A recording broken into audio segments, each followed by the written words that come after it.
Gak kerasa ya, sudah bulan April.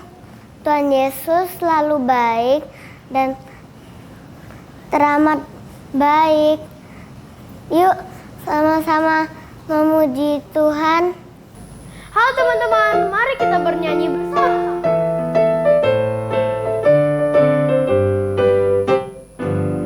Hati-hati gunakan tanganmu. Hati-hati gunakan tanganmu.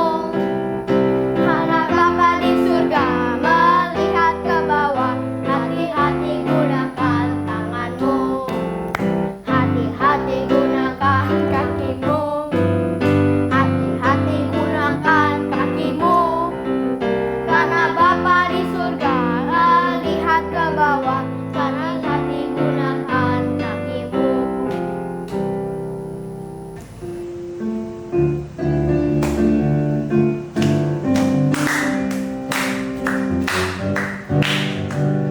Hari ini ku rasa bahagia berkumpul bersama saudara seiman. Tuhan Yesus menyatukan kita tanpa memandang di antara kita.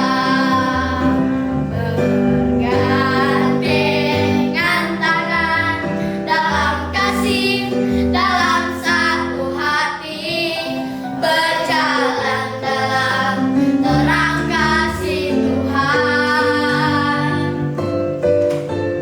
Kau sahabatku, kau saudaraku, tiada yang dapat memisahkan kita. Oh, kau sahabatku, kau saudaraku, tiada yang dapat memisahkan kita.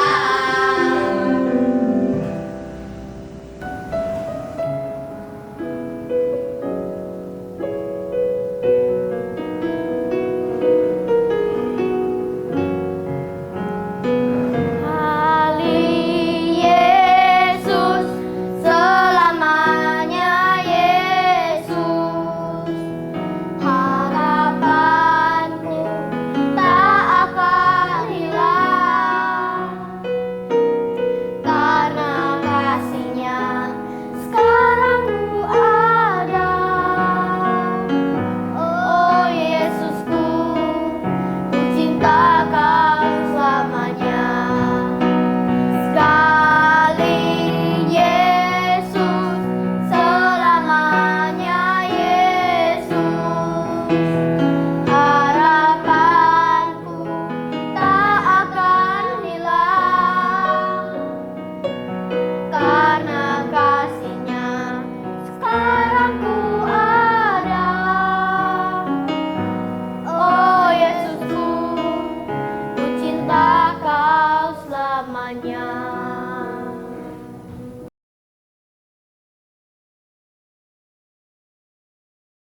Hari ini aku senang sekali bisa bermain bersama kalian. Iya, seneng banget rasanya bisa main sama kalian. Iya, aku juga berpikir kalau aku bisa bermain bersama kalian seperti ini. Emang kenapa? Iya Bel, dulu Yonatan itu cuma mau berteman dengan orang-orang tertentu saja yang menurut dia itu bermanfaat.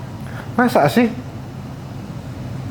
Iya, dulu aku belum mengenal Tuhan Yesus, tapi setelah aku mengenal Tuhan Yesus, aku dirubah. Aku diubahkan oleh Tuhan Yesus. Benar sekali. Sejak dia mengenal Tuhan Yesus, Yonatan mulai berubah. Iya, aku mulai belajar rendah hati dan tidak mementingkan diri sendiri. Wah, syukurlah. Tapi gimana bisa kamu berubah? Pastinya karena Tuhan Yesus yang menolong. Ya, Tuhan Yesus mengasihi aku terlebih dulu, jadi aku pun harus mengasihi orang lain. Hai adik-adik semua, pasti kalian sudah penasaran kan dengan kisah firman Tuhan hari ini? Kira-kira ceritanya tentang apa ya? Yuk kita saksikan.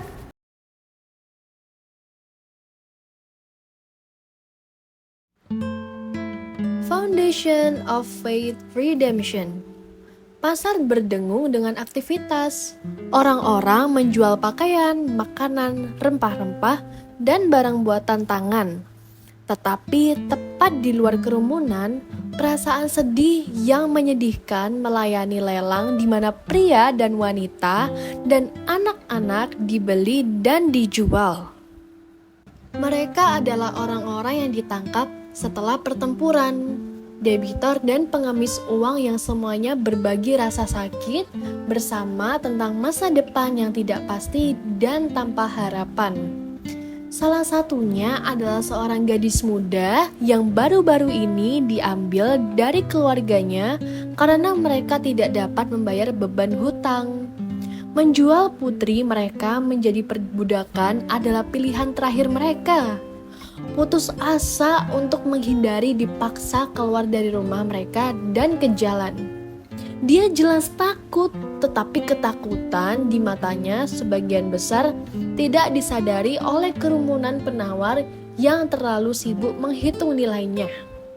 Adegan seperti ini akan terlalu akrab bagi Rasul Paulus, dan ia menggunakan bentuk ikatan manusia ini untuk memperingatkan kita dari perbudakan yang lebih buruk, perbudakan dosa. Ini menempel pada masing-masing manusia dibawa ke dunia ini dan memperbudak mereka untuk semua keabadian. Tidak ada jumlah uang yang dapat membeli kebebasan dari cengkramannya, dan tidak ada kekuatan di bawah surga dapat membalikkan efeknya. Kembali ke pasar, orang-orang menonton ketika gadis itu terikat pada rantai dan diserahkan kepada seorang guru yang kejam yang sekarang memilikinya sampai hutang dapat dibayar penuh. Tetapi kisah tragis ini akan menjadi giliran dramatis. Anda tahu, di kejauhan seorang master yang baik hati dan murah hati memperhatikan kemalangan gadis muda itu. Dia dengan cepat bergerak melalui kerumunan dan mengeluarkan banyak uang cukup untuk menutupi utangnya secara penuh. Tindakan ini disebut penebusan. Pada saat itu, dia tidak lagi tunduk pada tuan kejam, tetapi nasibnya menjadi keputusan pria sejenis dan misterius ini. Dia mendeklarasikannya bebas. Tema penebusan sudah dekat dan sayang dengan hati Rasul Paulus karena dia pernah menjadi musuh Allah dan seorang budak untuk dosa. Tetapi ia telah ditebus bebas dari rantai dosa dan sekarang dinyatakan sebagai anak Allah yang benar. Dalam hidupnya dia akan dituduh secara salah dan terikat dengan rantai fisik. Tetapi bahkan selama masa pelecehan dan penjara, ia tahu bahwa kebebasan sejati sedang dibebaskan dari kutukan, dosa, dan kematian dan diberikan kehidupan kekal sebagai gantinya. Yesus menawarkan penebusan penuh dari kutukan dan beban dosa. Dia membayar harga yang tidak bisa kita bayar dengan menumpahkan darahnya di kayu salib. Dan siapapun yang menyebut nama Yesus akan diselamatkan. Penjahat yang kejam tidak lagi akan merusak hidup kita dengan rasa bersalah, putus asa, dan kematian pada akhirnya. Karena semua orang yang ditebus milik Raja yang peduli dan murah hati yang membayar harganya. Mazmur 107 ayat 1 berkata, "Bersyukurlah kepada Tuhan sebab Ia baik, bahwasannya untuk selama-lamanya kasih setianya." Karena dosa dan ketidakpatuhan manusia kepada Tuhan, itu menyebabkan manusia itu harus hidup dalam banyak kesusahan dan penderitaan. Tetapi ketika Yesus mati di atas kayu salib, Yesus memberikan penebusan penuh atas kutuk dan dosa kita. Yesus telah membayarnya dengan darahnya yang berharga. Dan kita tidak perlu lagi hidup dalam rasa bersalah. Sebab Yesus telah mengampuni kita, bahkan menyebut kita adalah anak-anaknya. Wah, Tuhan Yesus baik ya. Yuk, temanin Elden bikin activity. Yuk, seru-seruan bareng.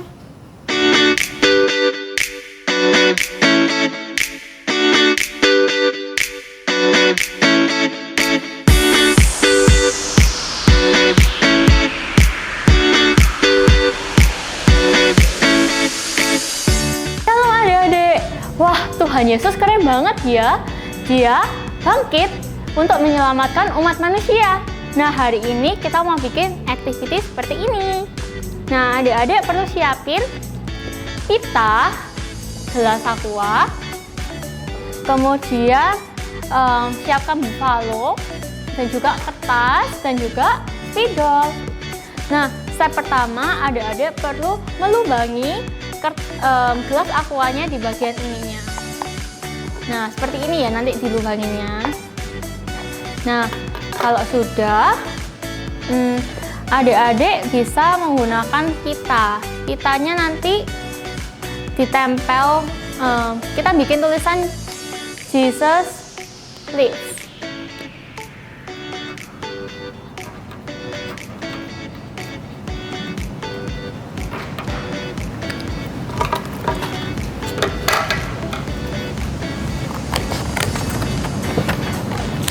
Nah, seperti ini. Kemudian adik-adik bisa potong pitanya kira-kira segini adik-adik. Nah, kalau sudah, adik-adik bisa tempel Jesus lives di sini, dan juga jangan lupa adik-adik perlu membuat gambar Tuhan Yesus. Nah, kalau sudah, pitanya ini nanti dimasukkan ke dalam lubang yang sudah kita bolongi, dan hasilnya akan seperti ini. Nah, adik-adik jangan lupa ya, gelas aquanya kita mau hiasi. Nah, adik-adik bisa hiasi menggunakan buffalo atau alat-alat bahan-bahan yang adik-adik punya di rumah ya. Nah, kalau sudah buat jangan lupa di-post di story-nya gsjskids.pm. See you, God bless you.